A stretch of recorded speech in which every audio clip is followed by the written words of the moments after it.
Hello, students. Welcome to Steno Buddies. The dictation will start in 5 seconds.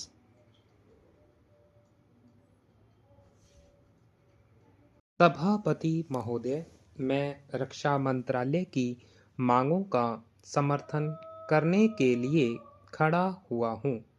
वर्तमान घटनाओं से पता चलता है कि संसार का हर देश अपनी सुरक्षा के बारे में चिंतित है और उसके लिए हर प्रयत्न कर रहा है। इस दृष्टि से अन्य देशों की तरह हमारे देश में भी रक्षा मंत्रालय का महत्व है। मुझे इस बात की खुशी है कि जहां अन्य मंत्रालयों की उनके पिछले साल के कामों के बारे में काफ़ी आलोचना हुई है, वहां इस मंत्रालय की कम आलोचना हुई है। इससे पता चलता है कि इस मंत्रालय ने पिछले साल अच्छा काम किया है।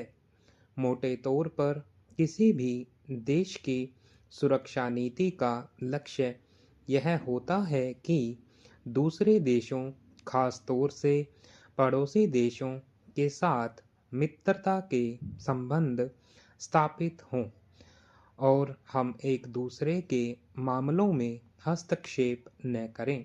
लेकिन उसके साथ यह भी जरूरी होता है कि हम अपने देश की सीमाओं और अखंडता की रक्षा करें। इसलिए हमारे देश का यह कर्तव्य हो जाता है कि हम अपने पड़ोसियों के कार्यों पर पूरी नज़र रखें, क्योंकि आज तक हमारे देश पर जो संकट आए वे हमारे पड़ोसियों से आए हैं।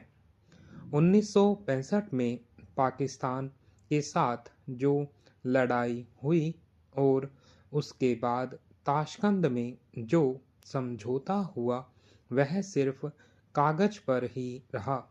पाकिस्तान ने उस पर कोई अमल नहीं किया।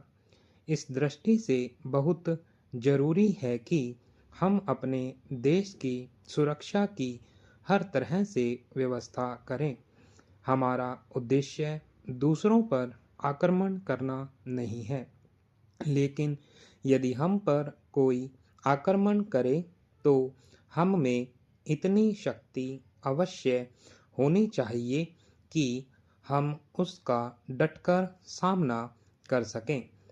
आप जानते हैं कि पिछले दिनों पाकिस्तान को अमेरिका और चीन से काफ़ी मदद मिली है।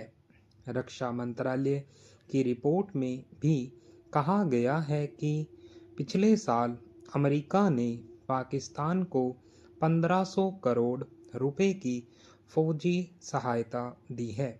आज जहां हम फौजी सामान के लिए अपने कारखानों की मदद से अपनी शक्ति बढ़ाने का प्रयत्न कर रहे हैं, वहां पाकिस्तान संसार के देशों से फौजी सामान खरीद रहा है। अपनी नीति के कारण वह सब देशों से लाभ उठा रहा है। मेरा सुझाव है कि हमको भी अपनी शक्ति बढ़ाने के लिए संसार के अन्य देशों से अधिक फौजी सामान खरीदना चाहिए। आज तिब्बत की सीमा पर चीन की 1.5 लाख फौज खड़ी है।